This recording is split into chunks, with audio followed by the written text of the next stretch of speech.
In this episode of the unofficial QuickBooks Accountants podcast, we're going to talk about how to do a concierge setup, which is a term that Alicia uses for her practice. Whenever you're going to bring your clients from desktop to online, what is that extra step? What is that added value that you as an advisor can do and should do to make sure that your clients are set up for success moving forward now that they move from desktop to online? We know that there are features that they lose in the process, but sometimes we forget to accentuate the features they gain in the process by moving to QuickBooks Online. So, Alicia, did I miss anything on that introduction? Yeah.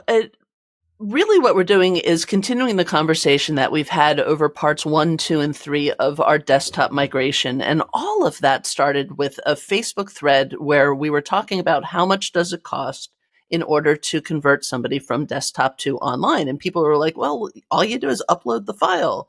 It shouldn't cost anything. And then there were other people who were like, well, it could be $5,000. It could be $30,000. It really depends on what's happening for the company. So Hector and I have been breaking down what's been involved with the desktop migrations from how to prep a file to actually doing the migration to the things that you have to set up afterwards. And now where we're going is what's the extra value added that you can bring to the table after migrating from desktop that are features that or ways of polishing it that the client isn't going to know to do, that they don't even know that those options are there. So it's really kind of like putting the spit and polish on the QuickBooks file. Yeah, it's kind of like the difference between, as you mentioned, migrating them from desktop to online to make sure they are fully migrated to QuickBooks Online. It's two different things. Like migrating means I'll move the data from this place to that place, but it doesn't necessarily mean that the client on the other side actually feels satisfied, feels like they can move forward, feels like they're fully trained. And training your client and giving them advisory on how to run their business is a whole nother ballgame, probably content for an entirely different episode. That might be the part 5 of this series. I think we should do part 5. Yeah. So in this part 4, we're going to follow Alicia's SOP document. We're in the page 4 or whatever it is, concierge setup. Okay. So this is how we're going to enhance our client's experience post a desktop to online conversion. And the first thing we want to point out is chart of accounts. If your client is not converting to QuickBooks Online Advanced, and I know a lot are just going to Plus or Essentials, but if they're not going to Advanced, they need to be made very aware that prior in QuickBooks Desktop, I believe the limit was 10,000 accounts. So you can add accounts, delete accounts. You can just go crazy with accounts in QuickBooks Desktop. In QuickBooks Online, if you're not in Advanced, you are limited to 250 accounts. So if you migrate from desktop to online and you are at 250 or more than 250, your client may not be able to create new accounts in the future. So if they're used to creating new accounts for whatever reason, that maybe they create a temporary sub account or something where they're tracking something and at the end of the year, they make it inactive. I mean, this will require for you to dig deep into the workflow and kind of look at their inactive accounts and kind of see if you can spot a pattern. But bottom line, if you're not in Advance, you're going to have this limit of 250 accounts, and you have to make sure your client understands that and then possibly clean up the chart of accounts, which is a whole nother concept, which is the cleanup concept, but clean it up in such a way that they have at least some accounts, 20, 30 accounts or whatever, that they can be adding in the future. What are your thoughts about that, Alicia? I think that's important because if you just go with a file that has a large chart of accounts and you don't do any extra cleanup, then the second they go to make another one, they're not going to be able to do it and they're going to think something's wrong with QuickBooks. So this is your opportunity to to prepare them for the future and make sure they have a little bit of a buffer. Okay, the next one is setting up bank feeds. So even though your chart of accounts are connected to the bank in QuickBooks Desktop convert over and all your transactions convert over, essentially what doesn't convert or doesn't get transferred is that connection, establishing that connection between QuickBooks Desktop and between QuickBooks Online and your banks. And that connection is now free. So we probably talked about this in the episode 3 or part 3 of this. But remind your client to call Bank of America and call Chase and stop paying for the $10 or $15 a month fee that we're paying to connect QuickBooks to their bank, because the connection from QBO to banks shouldn't cost anything. you have to reestablish that connection. That means you have to put in the user ID and the password. Um, Make sure that's done kind of first. Then after you make the connection, make sure that your client doesn't have any transactions that are from the previously reconciled period. So they don't inadvertently go in there and create duplicates for something that's already been reconciled. So that's kind of like step one. What else would you add to this, Alicia? One of the things that QBO does when it connects for the first time is it frequently creates an opening balance equity entry that's pre-reconciled, which makes it really hard to find. You go to reconcile and your reconciliation is way off. The starting balance is wrong. And that's something that you as a pro advisor are going to know to go to the register for the date at which you started pulling in the transactions. Find the one that says opening balance equity, already has an R on it, find it, delete it. Because if you're migrating from desktop, it's unnecessary because that data is already there. Right. Well, we're assuming that your starting point, your beginning balance is already correct, and the opening balances should match the last reconciled balance Exactly. per se. The one thing that it just occurred to me, I don't see it in your document here, Alicia, but the connection from QuickBooks Desktop to the banks sometimes is significantly different than online to the banks in such a way that with desktop, you connected a credit card and the sub accounts didn't come. For whatever reason, it was set up for all the cards to come in under like sort of one master account. And I've seen where certain banks, when you connect QBO, you have to actually connect every single sub account separately. So you have to just double check. Once you make that connection in QBO and you didn't have the separate accounts connected, and you notice that maybe only the refunds or the payments to the credit card come in, if you notice that not the actual expenditures that go in each of the sub accounts of your credit cards, particularly, if you see that those are not coming in, is because in QBO, that connection to the bank is not meant to bring a consolidated transaction list. It's meant for you to bring each separate. So you might have to go in the chart of accounts and create each sub account for each sub credit card. Mm-hmm. Yeah. Now, creating sub credit cards for credit card accounts is honestly a whole other episode because it has its own ramifications. But Hector's exactly right that QBO treats the connection a little bit different, so you have to accommodate that. And so that's part of your concierge setup is to create the sub accounts because they probably don't already exist, and then do that mapping on behalf of the client. Right. And the reason why this is all concierge stuff, even though it feels like, oh, this is normal. No, it's not normal, because they'll call QBO support and say, my card is not connecting. And the support person is not going to understand the difference. They're not, if they never worked with desktop before, if they don't understand the client, if they don't understand, the specific intricacies of how their accounts work and whether they have sub accounts or not, it's not going to be immediately obvious to them. Like this opening balance entry that Alicia is talking about, half of them don't know and understand what that is in a post-conversion scenario. So this is why this is concierge. This is why this is not just, hey, you shouldn't charge for conversion. It's just 2 clicks. Well, true. The thing is that there's a difference between conversion and making sure the client is converted. They're You two can actually different things. use it when you're done. Correct. That is actually functional. Okay, staying within banking, let's talk about bank rules. Okay, so bank rules, recently, I believe the last couple of months, they set it up so when you migrate, the rules actually port over. They migrate over. Are there any issues with rules porting over? The biggest thing is that the rules in desktop only do 2 things. They only assign the payee and they only assign the category, but the rules in QuickBooks Online do so much more. You can have rules for exclusions and you can split them and you can append memos and you can have multiple criteria and the auto add. So pouring through the rules and editing every single one and updating it for all of the new possibilities is concierge service. Totally. I mean, I think you can ask your client, hey, with your rules in desktop, did you feel that everything was automated correctly? Or did you feel like that you had to not accept certain transactions because the rules weren't 100% right? Or do you feel that you actually had to go back to the transactions and edit them because the rules didn't bring enough information? So you may want to check the opportunity to enhance the rule experience and the banking experience by taking advantage of the exclude rule, splitting the amounts, maybe appending an additional memo, using multiple conditions. even the export import, which allows you to effectively back up your rules. So if you screw something up, you can essentially bring them back. Bring in tags into the equation, which might be a different conversation altogether. But QBO has tags, and like Alicia said, auto add, which are not very popular with accountants, but they might be popular with small business owners because they're like, you know what? If it's Starbucks, it's always going to be the same category. I don't care if it's $100 or $5. It's always going to be the same. Auto add those things. It feels redundant for a small business owner to have to like choose add on every single Starbucks transaction when it's for them. It's pretty obvious of what it should be. Anything else on the banking side? No, I think that's good for this section. Okay.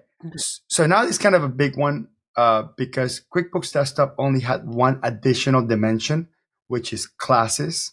Okay. Technically, you had customer jobs too, but most of the time, because QuickBooks Desktop only had two, classes and customer job, people didn't really get creative in terms of how they used them. Classes was your general one dimension, one multi-division that you can have in your QuickBooks Desktop file. And projects was just truly projects. But now with QuickBooks Desktop, you still have classes, you have projects, you have tags, you have locations. Okay. And in QuickBooks Online. QuickBooks Online, absolutely. And also custom fields with QBO Advanced that are very, very, they're just more powerful. So with that, is there an opportunity for you to think the classes, which is your one dimension that you had, is there an opportunity to free up those classes and maybe start using tags or using projects if you weren't using that already, or using locations to kind of like, you may have to go back in the past and reclassify some of these things to for this new dimension that you're using. But I guess, is there an opportunity to free up those classes? I guess that's the underlying question. Yeah, there's so much more that QuickBooks Online does than desktop as far as the business organization and management, that here you have an opportunity to explore how the business can actually shift. And maybe they've got some work that's happening in spreadsheets because desktop didn't have the tools that they needed in order to do the analysis. And I find over and over again that all of a sudden the project center just lights up business owners, that they can convert all of their sub customers over to projects and start using projects, or they can have more custom fields, or they can implement locations. And then it totally transforms their experience of their bookkeeping. It transforms the data that they have available to them. And this is, again, why you are concierge services. It's not just migrating the data, it's being an advisor for, hey, look at all the additional things this software does, and do you want me to help you implement it? So all of a sudden, you've gone from doing a conversion to having work to do with them and services that you can offer and more money that you're going to make from this customer, because now all of a sudden you have new services that you're providing. Right. And it's not just how much money you're going to squeeze out of the customer. It's money that the customer is going to be happy to pay because you're giving them better information. I mean, that's always been the kind of the unicorn that small business owners have always been chasing with their accounting, is they want accurate, actionable information. And most of the time, there's so much chasing after the receipt, or so much chasing after the statement, so much chasing after just getting the bank reconciled, that by the time you get that done, you're 2-3 months behind.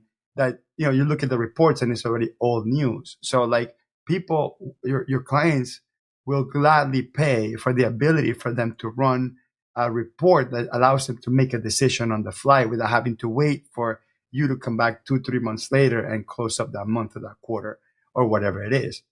Oh, yeah. I was just working with a client yesterday who we've been doing this conversion. And yesterday he was like, oh my God, every time I work with you, you show me something that just blows my mind. I had no idea.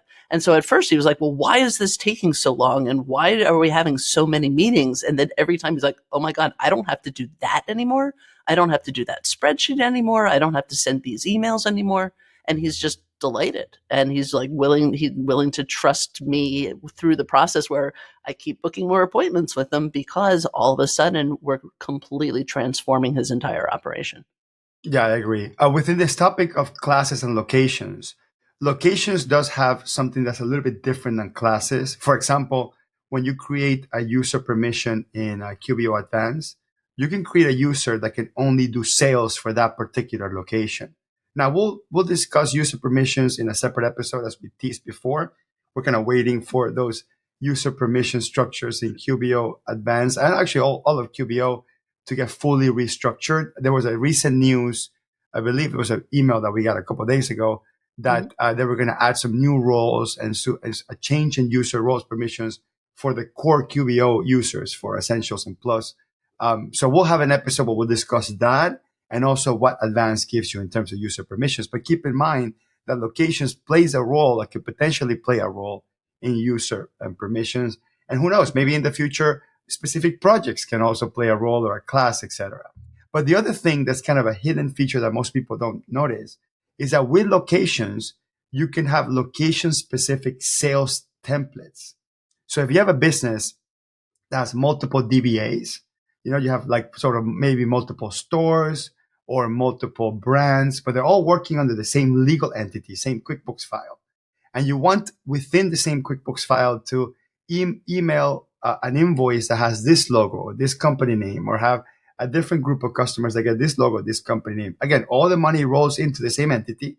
But if you want that, you don't have to be switching your templates back and forth. You can actually tie a default template to each location. So when you create an invoice and pick location A, it shows up the logo and the company name for location B and so forth. And a lot of people don't take advantage of that feature. And that feature is really awesome.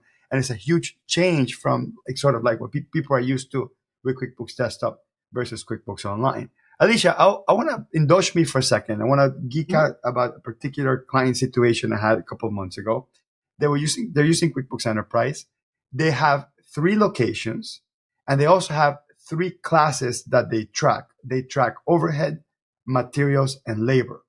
So we had multi-hour discussion with like all the leaders of the company to decide whether or not we were going to have the location as the master class, and then each of these previously used classes like overhead, materials, and labor as subclasses, or the other way, if we were going to have materials, overhead, and labor as the parent class and each of the locations as a subclass, because they wanted to be able to run filters to say, hey, I want to see, for this location, this class, or across all the locations, this particular class. So in terms of that matrix, whether the location should be the parent class and the each of what used to be the classes, the sub should be the subs, or vice versa. Again, we're just still thinking about desktop. Obviously, when we talk about QuickBooks Online, we will be splitting that, which is really the example that we're trying to get to is once you get to online, you free them up from that conundrum. But just indulge me on that. Which way would you go? If I was in desktop, which way? Right. Let's say you don't have locations, you only have classes, and you have this matrix where you have 3 locations and 3 classes like overhead, labor, and materials. Which would be the parent? I think I would do the location as the parent, because you want to be able to roll up site by site and then the operations down underneath each one. Yeah. But I guess I agree with you. I agree with you. But with this multi-hour meeting I had with them, they were accustomed for so many years of using the 3 classes, when they do a P&L by class, that this new shock of using this as a new dimension, because how they were using locations, they were actually sub-accounts of the income and COGS and expenses. So like they had this really, it was a hot mess. The reality or the point here is that once you move to QBO, you free them up from that mess. And then, that's no longer a conundrum, but that's a really important thing to think about is you may have had clients that wanted to have this level of dimensions and they never did it because of the potential drama that it is to do it with this limited, just having classes, sub accounts, and projects.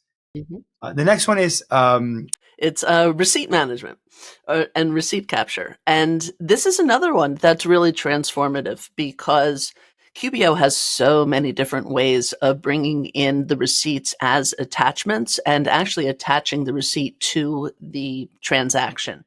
Now, I've heard people say, well, I still want something redundant. I still want file folders where I can store them just in case something ever happens to QBO. And sure, I totally respect that. But how easy QBO makes it to bring in the receipts, this is where you as a concierge advisor get to show them that they can upload them. They can uh, connect to their Google Drive. And the best part is that they can forward emails. And then you can set up all of the different employees to forward their emails in with their attachments and use the phone app. They can take the picture right then and there, import it right in.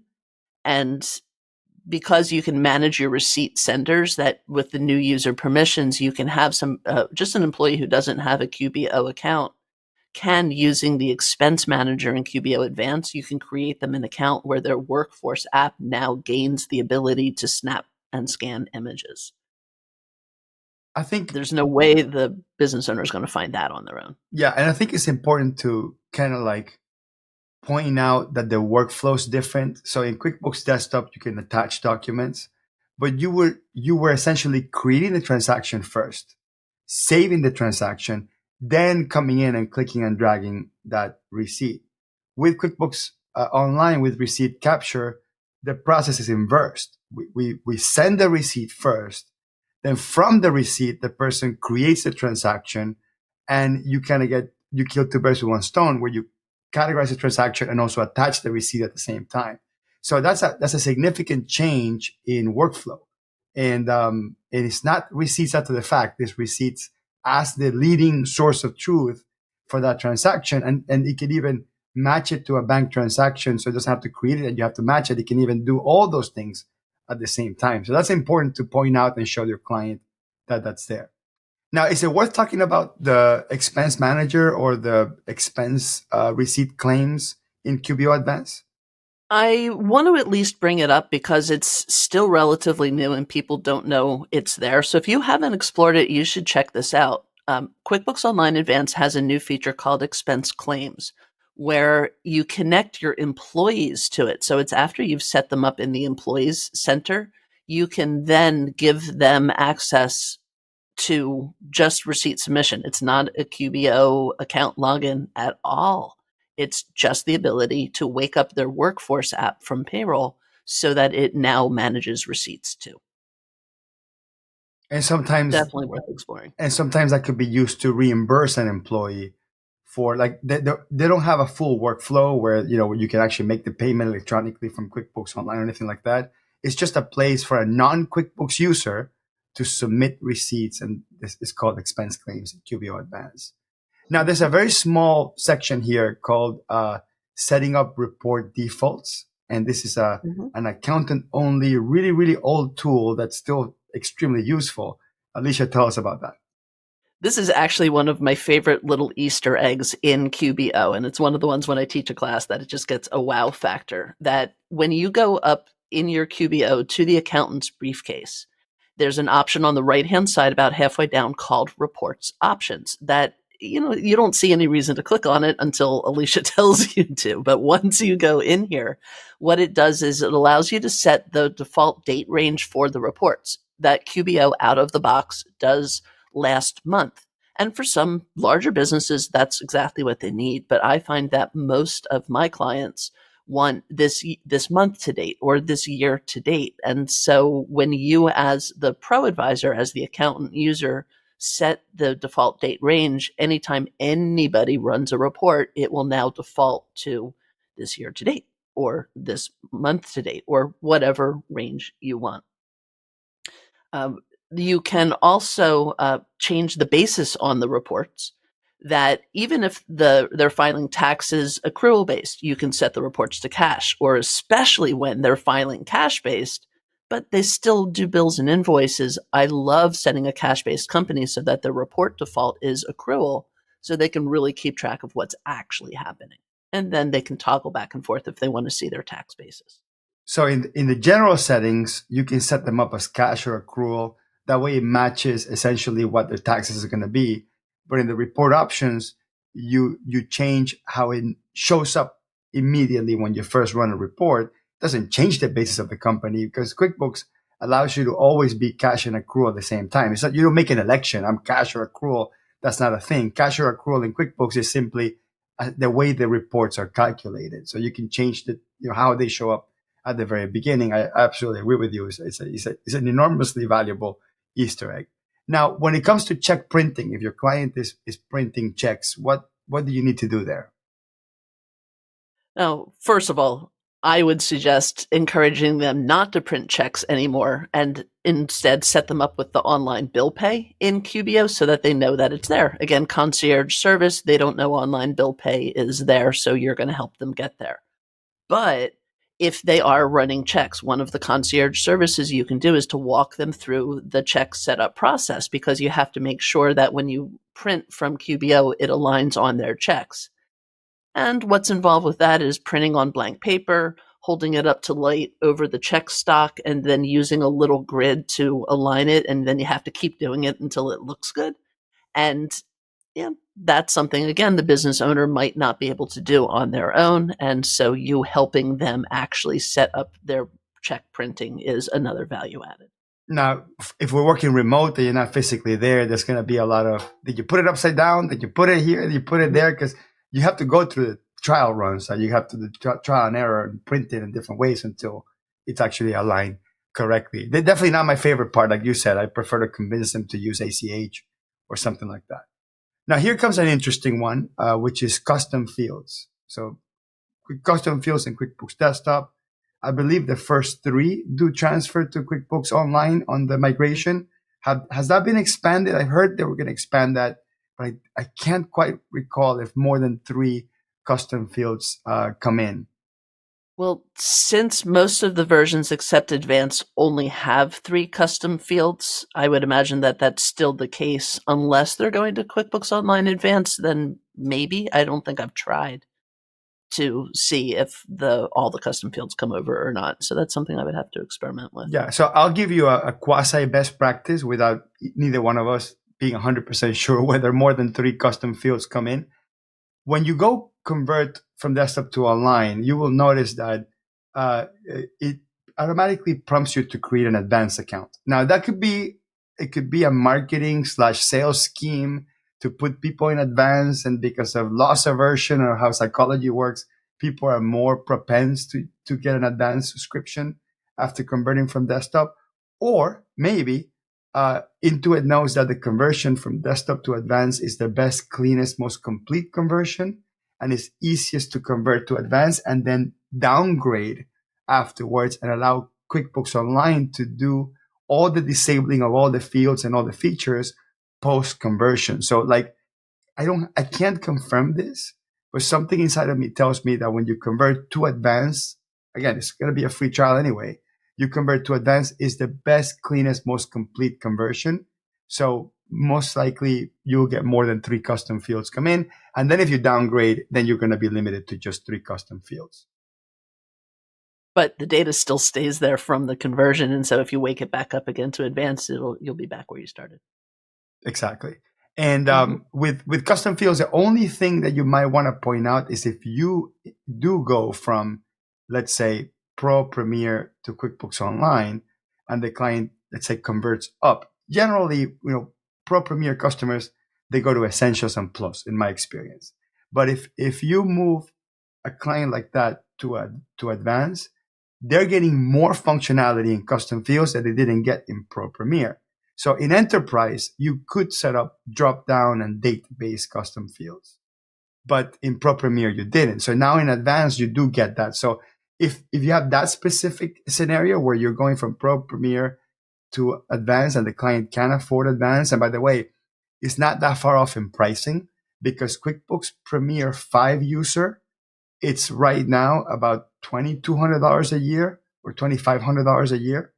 And QBO Advanced is $2,400 a year. So if you're dealing with a 3 to 5 user setup in desktop, it's not that far off from the advanced pricing. So it's not a very strange thing from you to think that you could bring a client up to advanced from Pro Premier.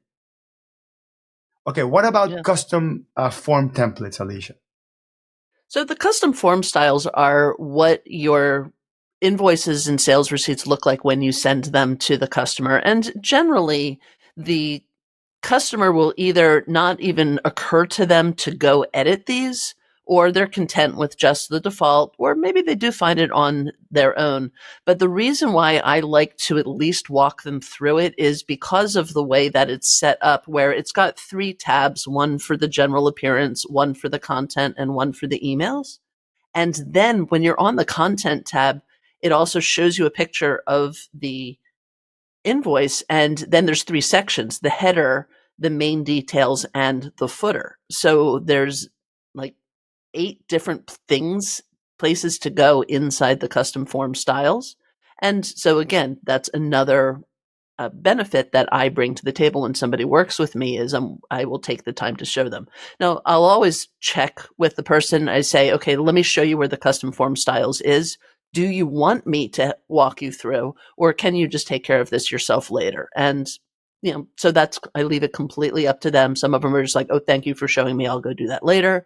And some of them are like, I don't understand. Can you please walk me through? And then again, they're grateful for that extra level of help. The only one part I want to kind of point out is make sure you don't step on the landmine that concierge services includes the magic of making the QBO templates look like the desktop templates, because you could truly,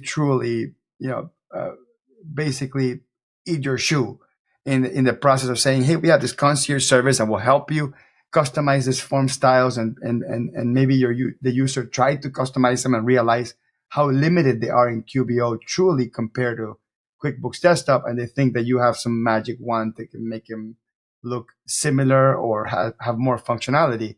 The reality is it's still very, very limited. And I believe it was like in November or October, I saw a video in the QuickBooks Online YouTube channel about this advanced AI template new thing they were coming up with, where you can like upload your own like Word based template or Excel based template, and QBO would somehow magically turn that into a template that you could use for your customers. And it turns out that I didn't see any QuickBooks files with it. I think they took the video down. I don't think I ever even beta tested it. The reality is forms in QBO are very limited in customization compared to desktop. And that's still probably the biggest Achilles heel that QBO has. Yeah, I generally find that at first the client is upset that they don't see what they are used to seeing, how it's always been. But as soon as we go through and like pick the layout, pick the colors, pick what fields show, by the time we're done, they don't even remember how it used to be, and they don't care. Because the truth is that most of your clients are only looking at how much do I owe and not really concerned about how it looks. Unless there's a missing field, right? Unless there's a missing Right. field that they no longer have access to. Okay, let's talk about a big one and often a futile one, which is recreating custom reports. What can you tell us about that? If there are reports that the client has been using that are mission critical, a lot of the time taking the time to help them recreate those same reports will help. Now, they may be able to go in and do it, and it's a great learning experience for learning how to use the reports. But that is a service that I ask them if they want me to do with them. And the majority of them either don't have any custom reports that are necessary, or they're delighted that somebody can go through and whip through them and recreate them for them. What is your standard answer for when a particular custom report in desktop cannot be created in QuickBooks Online? Like, how do you tackle that? I mean, honestly, I think that's only happened to me maybe once in all of these years. I don't find it that common, but I don't work as much with construction and manufacturing migrations. So I generally find that that's an opportunity to either look at Spreadsheet Sync or LiveFlow or one of the other apps that integrates with other reporting tools. Okay, that's fair. And also keep in mind that, and you might, as a pro advisor, as a QuickBooks accountant, have to deeply explore the QBO advanced custom report builder, because there might be a situation where a report that you had in desktop could be built similarly in custom report builder, and in some cases even more powerfully in custom report builder. Like, I'll give you an example. I had a client, not a client, actually, it was another user in the Facebook group that was complaining that when you run reports, all the transactions that netted to zero were showing on the reports. And a transaction that not netted to zero, that had a line item as zero. So you had like these big journal entries with a bunch of zero lines that they didn't want to get rid of. They just wanted to have them there as spec holders. But then when they're running the report was 3 pages longer because there was so many lines with zeros. And they were complaining that, hey, why can't I get rid of the zero? It seems like such a simple thing. And turns out that the new modernized reports in QBO have a filter where you can put amount isn't equals to zero, and is 1 point for modernized reports versus the core QBO reports. And also desktop doesn't have anything like that. So we're talking about a detail report, transaction detail report. So that's interesting. So sometimes you may want to do the extra effort and kind of play with the new reports, the new tools, and see if there might be something that wasn't even there in desktop in the first place. Yeah, this is one of those points where QuickBooks Online Advanced definitely gains traction and gains points because the custom report builder is so much more powerful in the modern version, in the modern view, than it is in the standard views. That I actually kind of like the new interface. I know a lot of people are frustrated with it, but of course we're always frustrated with things that we don't know and that we're not used to. But once I've taken the time to explore it, I've been able to kind of make just about any report that I've wanted to make.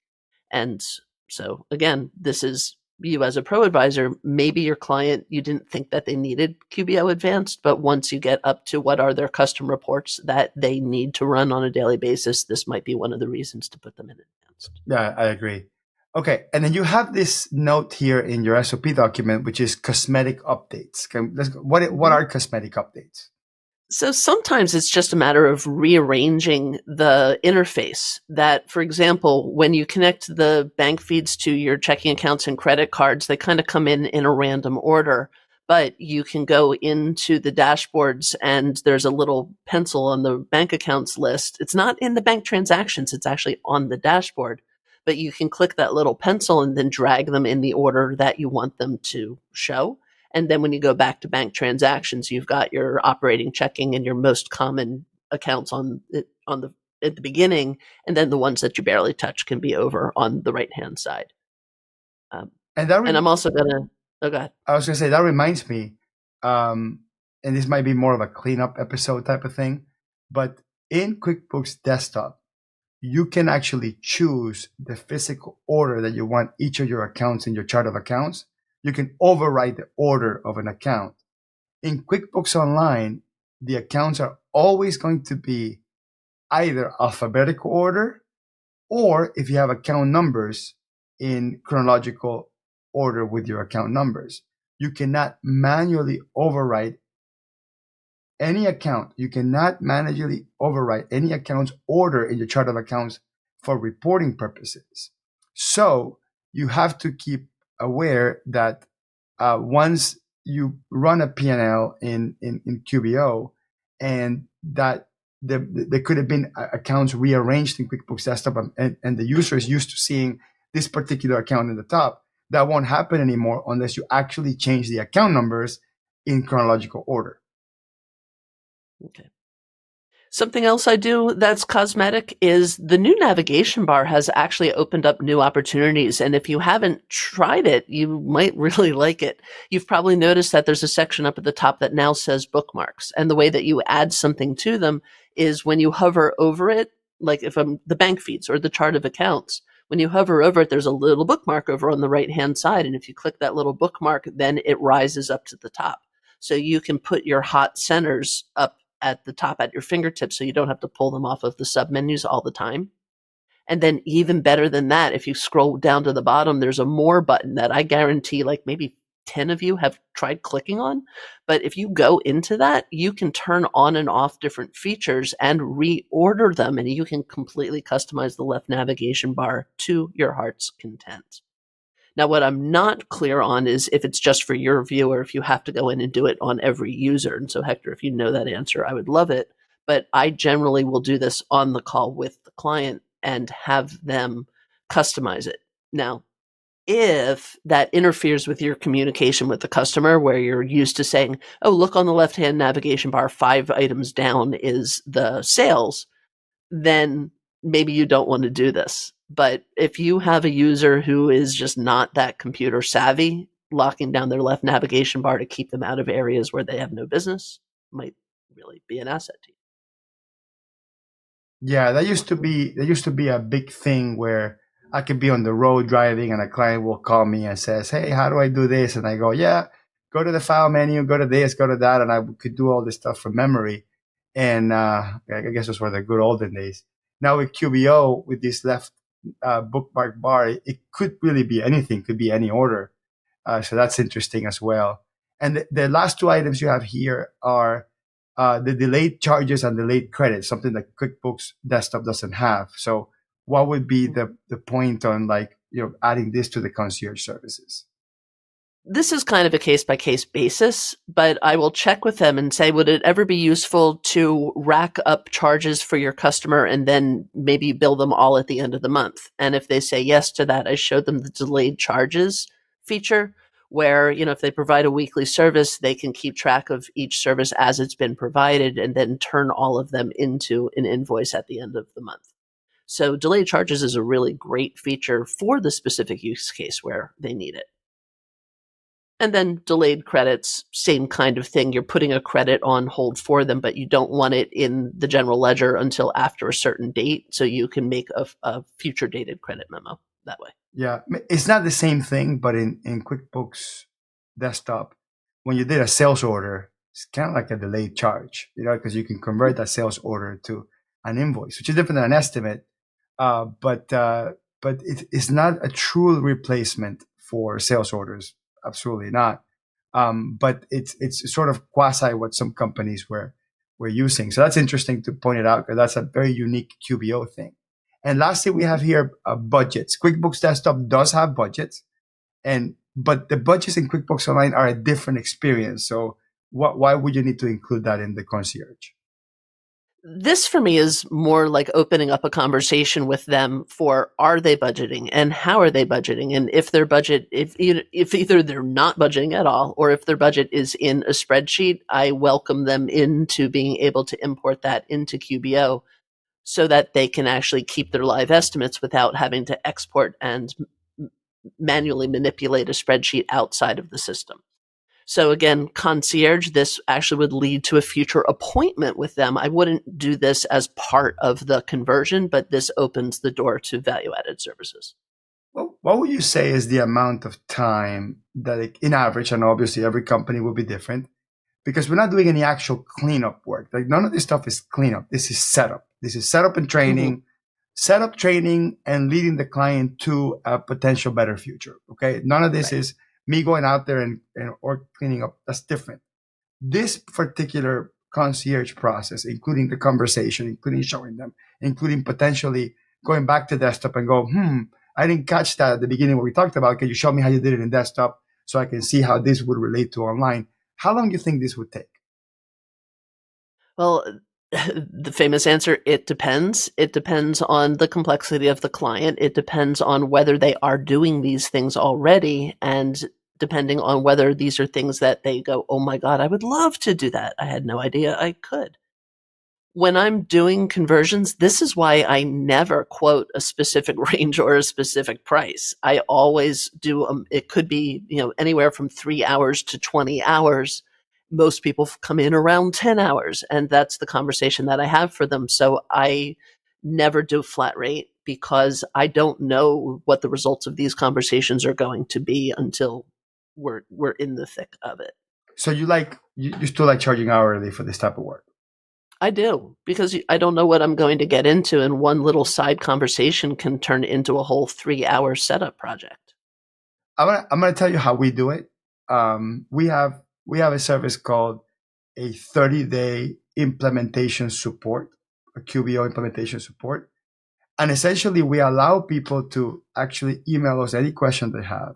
We have access to the QBO file, so we can do the setup behind the scenes if it's a setup only thing and not a training thing. They can schedule us for up to 1 hour every single day for the next 30 days if they want to. And we will make any changes that's not cleanup, that's related to this. Custom reports, cosmetic changes, all these things for a period of 30 days, and we charge a flat $5,000 fee. So instead of breaking this down as a task or a short-term project, It's more about being with you through the experience, because I don't think your client will notice that they were missing something day one or day two. Like it might take them a week or two to then go back, shoot, this happened.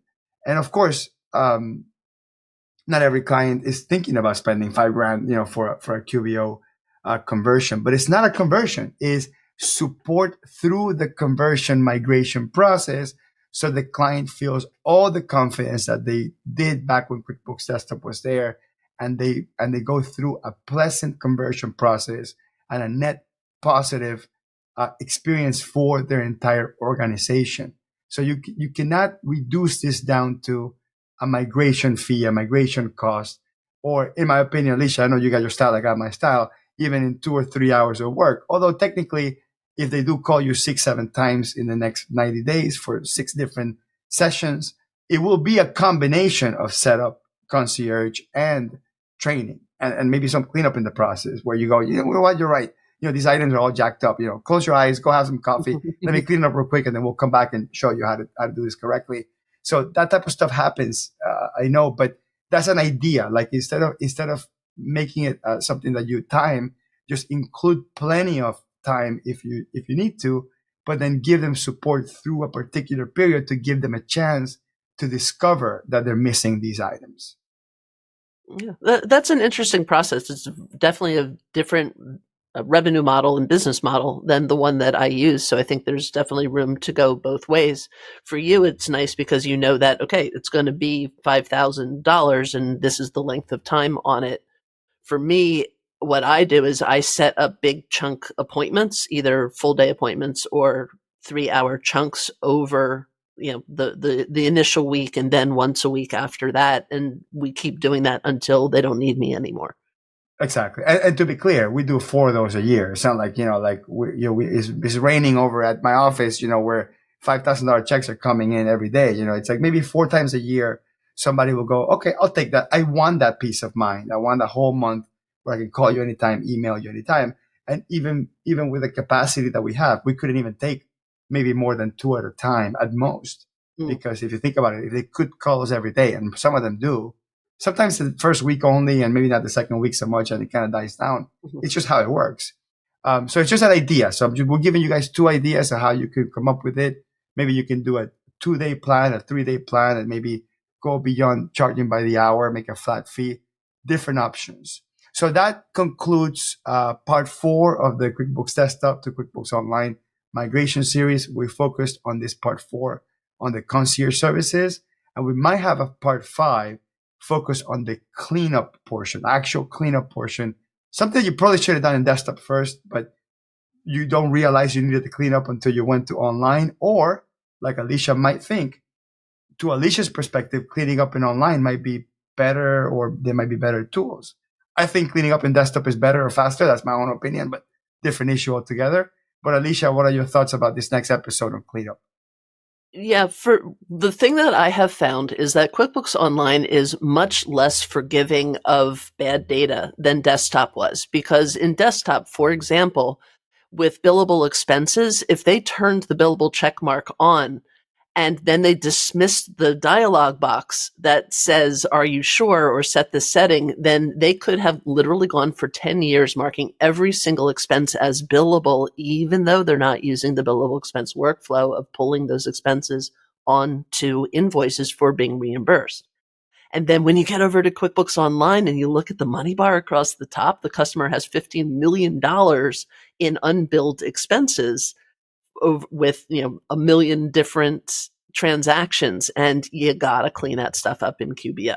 And so I find that what happens when somebody migrates is all of a sudden they look at their data and they're like, well, what's this? And what's this? And what's this? And why is this here?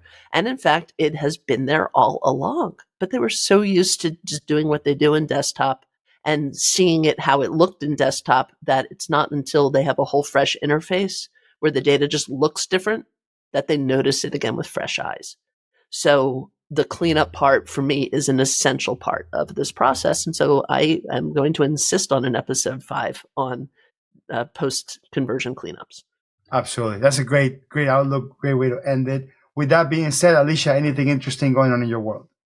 Oh, yeah. About the time that this airs, I am going to be releasing a new book on Amazon. It's actually a refresh of the book that I have had on Amazon since 2015. That used to be called Master Intuit QuickBooks Online from Setup to Tax Time. Now it's just going to be called QuickBooks Online from Setup to Tax Time. And this book was the book that it was actually originally the handouts for my QuickBooks Online Bootcamp, my 6-hour class for business owners and beginning QuickBooks users. And so back in the day, instead of printing out and binding and 3-hole punching my handouts for my clients, I turned it into a standalone book on Amazon. And now it's kind of like the 10th anniversary of it, although it's 9 calendar years according to Amazon. So we are re-releasing the book. We are in the final production right now. And so I am super stoked to reintroduce it. And so if you go to Amazon and you search for QuickBooks Online from Setup to Tax Time, if you see a white cover with the lady with her arms raised, that's the old version. That's not the one that you're going to want. The one that you're going to look for is a blue cover. And then, I would love your support if everybody could go out and buy copies of it so we can shoot up the Amazon bestseller list. That would be fantastic. So if you are following me on the socials, keep an eye out for those announcements. Yeah, we'll add the link to the show notes once your book is published, Alicia. I'll be the first one buying it, I'll tell you that much. Oh, thank you. Yeah. All right, awesome. Well, with that being said, thank you very much for listening to this episode of the Unofficial QuickBooks Accountants Podcast, and we'll see you in the next one. See you in the next one.